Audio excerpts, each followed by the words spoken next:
توی این ویدیو میخوام تفاوت‌های این دوتا رو بگم.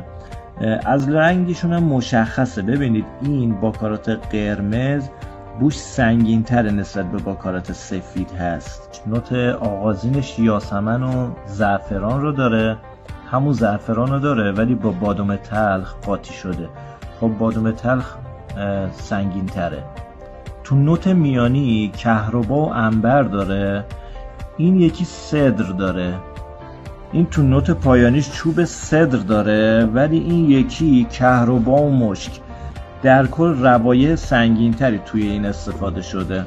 بعدش این که باکارات اکستریت فقط روایح سنگین تر نیست، غلظتش هم بیشتر از اینه. یعنی اگه دنبال غلظت و موندگاری بیشتر هستی قرمز رو بردار. بعد این سفیده حدود 80-90 یورو ارزون تر از اینه. یعنی اگر قیمت برات مهمه اینو بگیر. پیشنهاد من چیه؟ اگر تا حالا باکارات روش نداشتی اول سفیده رو بگیر بزن.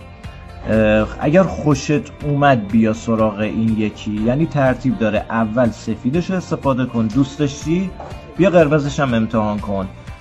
سفیدش رو میتونی همینطوری هم انتخاب کنی و بزنی ولی قرمزه رو هر کسی سراغش نره، یه مقدار ریسکی تره.